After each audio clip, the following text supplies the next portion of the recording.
Everybody, and welcome to my channel. Welcome if you're new, and thank you for coming back if you are not. Today we're going to be talking about the Italian adjectives. I am Irene, an Italian language tutor, and yeah, let's get into it.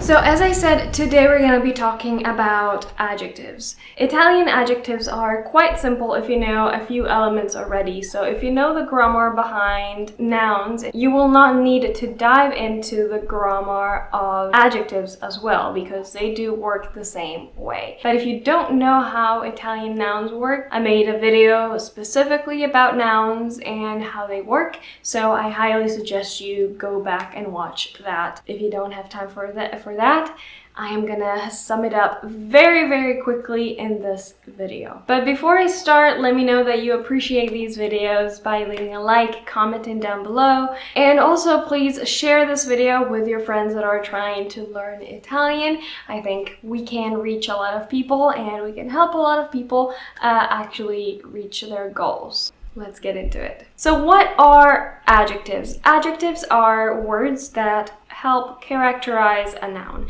Adjectives add meaning to that noun. So if you have the noun house, casa, we want to add information. We can add the color of the house, if it's old or new or pretty or ugly, and so on and so forth. So the adjective is there for you to add some new information to the noun. I said that the grammar behind the adjective works more or less the grammar of Italian nouns. And what I mean by that? I mean that adjectives, just like nouns do, have a gender and a number, and according to that, they are going to change. So in Italian, there are two genders, feminine and masculine, and usually, the feminine nouns end in a, and the masculine nouns end in o.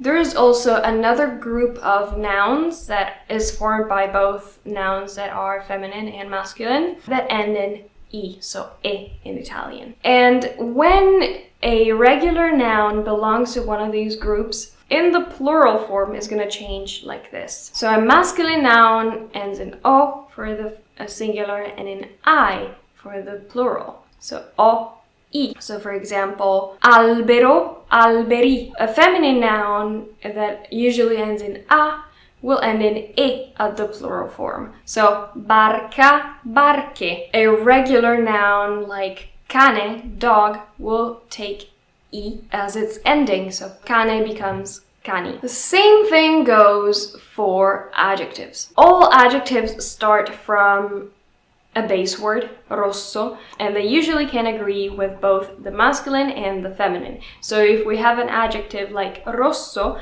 that in its base form is masculine, we can also change it to rossa. Rosso, masculine, and rossa, feminine. Then there are also adjectives that end in e, like gentile, nice, that at the plural form will end in I. So gentile becomes gentili. And this is where things can get a little strange sometimes, because not all adjectives belonging to the first group, so o or a, agree with the nouns that belong to the first group. Sometimes an adjective of the second group will add information to a noun that belongs to the first group. So la ragazza gentile, the nice girl. As you can see, the endings are different, but just because we have to follow the rules of each single word. So remember this, not always the endings of the adjective and the noun, they do not always correspond. Most of the time they do. Le ragazze carine, okay, le ragazze carine, the pretty girls, or la ragazza carina. This works just because ragazza and carina both belong to the first group. So we've covered the endings and we have covered the agreements.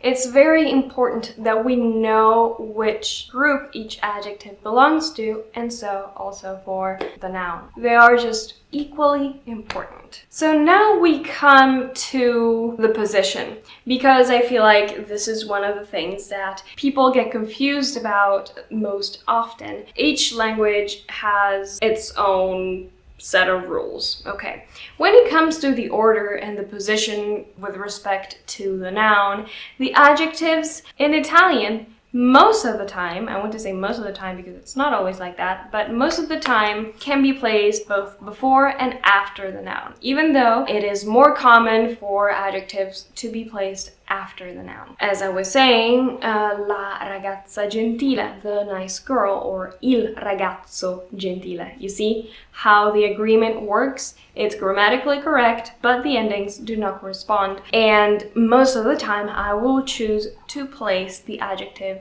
after the noun. But it's not compulsory. I could also say il gentile ragazzo, still meaning the same thing, the nice boy or the nice guy. In that case, the only slight difference is in register and form. Sometimes saying il gentile ragazzo sounds a little bit more poetic, a little bit more of a higher register. And what about a string of adjectives? Do I put them all before? Do I put them all after? Do I separate them? Well, in general, you can do everything you want. Adjectives, when it comes to position in Italian, are very flexible. But very often, if a string of adjectives is too long, we will probably try to break them up and put some of them before and some of them after the noun. So, for example, we have the noun il ragazzo, the boy or the guy, let's say the boy. And I want to say that the boy is tall and nice. L'alto ragazzo gentile, l'alto gentile ragazzo. So I would either put them before or break them up. We do not like strings that are too long, either before or after, so I feel like separating them works best most of the time. So, as I said, the position of the adjective is pretty flexible, but there are some exceptions. Adjectives like first, second, third, and all of those that express an order, that in Italian we call ordinali, numerali ordinali, are always before the noun. La prima figlia, the first daughter. They all need to agree with the noun and usually are put before. Together with the possessives. I recently made a video, I think it was just last week, about the possessives. I will link it below. Another type of adjectives that go before the noun are the demonstratives, just like in English. So when it comes to the aggettivi qualificativi, the ones that just add a characteristic to a noun, those are the free ones. The other ones are a little bit more constrained, usually appearing before the noun. Okay, so I wanted to keep this video as short as possible and as clear as possible. I am gonna stop here. If you guys have any question, any recommendation about a topic that you would like to learn more about, let me know. I really hope you guys enjoyed. Again, if you did, please leave a like, comment down below, and let me know if you have any questions. I will be more than happy to answer. And yeah, have a good one. I will see you in the next one.